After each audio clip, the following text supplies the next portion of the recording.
ആവിയിൽ വേവിച്ചെടുക്കുന്ന നാടൻ ചായപ്പലഹാരമാണ് നമ്മുടെ ഇന്നത്തെ റെസിപ്പി. നല്ല എളുപ്പമാണ് ഇതുണ്ടാക്കാൻ.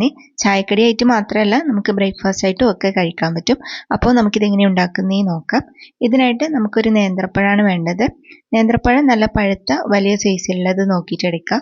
ചെറുതാണെങ്കിൽ 2 എണ്ണം എടുക്കുക. എന്നിട്ട് നമുക്കിത് ഇതുപോലെ നരച്ചെടുത്തിട്ട് നമുക്ക് സൈഡിലേക്ക് മാറ്റി വെക്കാം. ഇനി നമുക്ക് 1/4 കപ്പ് ശർക്കരയിലേക്ക് 1 കപ്പ് വെള്ളം ഒഴിച്ചിട്ട് ഇതൊന്ന് മെൽട്ടാക്കി വെക്കാം. ഇതിൻ്റെ ചൂടാറാൻ വേണ്ടിയിട്ട് അതും ഞാനൊരു സൈഡിലേക്ക് മാറ്റി വെച്ചിട്ടുണ്ട്. ഇനി നമുക്കൊരു ബൗൾ എടുത്തിട്ട് അതിലേക്ക് നമുക്ക് 1 കപ്പ് ഗോതമ്പ് പൊടി ഇട്ട് കൊടുക്കാം. ഇതിലേക്ക് മധുരം ബാലൻസ് ചെയ്യാൻ വേണ്ടിയിട്ട് ഒരു നുള്ളു ഉപ്പിട്ട് കൊടുത്തിട്ടുണ്ട്. പിന്നെ ഇതാ കുറച്ച് ഏലക്കാപ്പൊടിയും കൂടി ഇതിലേക്ക് ചേർത്ത് കൊടുക്കുന്നുണ്ട്. എന്നിട്ട് നമ്മൾ നേരത്തെ മെൽട്ടാക്കിയിട്ട് ചൂടാറാൻ വേണ്ടിയിട്ട് വെച്ച ശർക്കര പാനി ഇതിലേക്ക് അരിച്ചിട്ട് വെച്ച് കൊടുക്കാം. ചെറിയൊരു ചൂടുണ്ടായാൽ കുഴപ്പമൊന്നുമില്ല കേട്ടോ. എന്നിട്ട് ഇതുപോലെ നല്ലോണം ഒന്ന് മിക്സ് ആക്കാം. ഈ ഗോതമ്പ് പൊടി കട്ടയൊന്നും ഇല്ലാണ്ട് നല്ല രീതിയിൽ മിക്സ് ആക്കിയിട്ട് എടുക്കണം. അതിനുശേഷം നമ്മൾ നേരത്തെ അരച്ച് വെച്ച നേന്ത്രപ്പഴം നമുക്ക് ഇതിലേക്ക് ഇട്ട് കൊടുക്കാം. ഇനിയിപ്പോൾ ഇതെല്ലാം കൂടി ഒന്ന് നന്നായിട്ട് മിക്സ് ആക്കിയിട്ട് എടുത്താൽ മതി.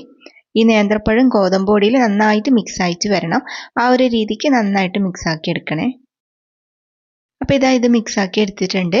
ഇനി നമ്മളൊരു പ്ലേറ്റ് എടുത്തിട്ട് അതിലേക്ക് നമുക്ക് കുറച്ച് ഗീ അപ്ലൈ ചെയ്ത് കൊടുക്കാം.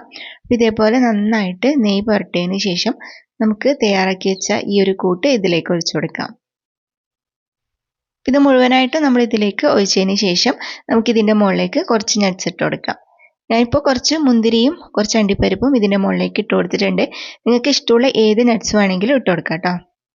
ഇനി നമ്മൾ ഇഡ്ഡലി ചെമ്പിൽ കുറച്ച് വെള്ളം ചൂടാക്കിയതിന് ശേഷം നമുക്ക് ഇതിൻ്റെ മുകളിലേക്ക് വെച്ച് കൊടുക്കാം. എന്നിട്ട് മൂടി വെച്ചിട്ട് ഒരു 20 മിനിറ്റ് കുക്ക് ചെയ്തെടുക്കാം. ഇതിപ്പോൾ 20 മിനിറ്റ് ആയിട്ടുണ്ട്. നമുക്കിനി ഇത് തുറന്ന് നോക്കാം. ഇതിപ്പോൾ നല്ല അടിപൊളിയായിട്ട് കുക്കായിട്ട് വന്നിട്ടുണ്ട്. നല്ലൊരു മണമൊക്കെ വരാൻ തുടങ്ങിയിട്ടുണ്ട്. അപ്പോൾ അത്രയേ ഉള്ളൂ. നല്ല സിമ്പിളായിട്ട് തയ്യാറാക്കാൻ കഴിയുന്ന ഒരു ചായപ്പലഹാരമാണ്. അപ്പോൾ ഇത് നമുക്ക് പാത്രത്തിൽ നിന്ന് എടുത്തിട്ട് പ്ലേറ്റിലേക്ക് മാറ്റി വെക്കാം. ഇത് ഒട്ടിപ്പിടിക്കൊന്നുമില്ല കേട്ടോ. നമുക്കിതുപോലെ പെട്ടെന്ന് എടുക്കാനും പറ്റും. അപ്പോൾ ഇനി നമുക്കിത് കട്ട് ചെയ്തെടുക്കാം. ഇഷ്ടമുള്ള രീതിയിൽ കട്ട് ചെയ്തിട്ട് കഴിക്കാം. അപ്പോൾ നല്ല ടേസ്റ്റി ആയിട്ടുള്ള ഹെൽത്തി ആയിട്ടുള്ള ഒരു റെസിപ്പിയാണ്. ട്രൈ ചെയ്ത് നോക്കാൻ മറക്കണ്ട. അപ്പോൾ ഇന്നത്തെ വീഡിയോ ഇത്രയേ ഉള്ളൂ. വീഡിയോ ഇഷ്ടമായാൽ ലൈക്ക് ഷെയർ കമൻറ്റ് ചെയ്യണേ.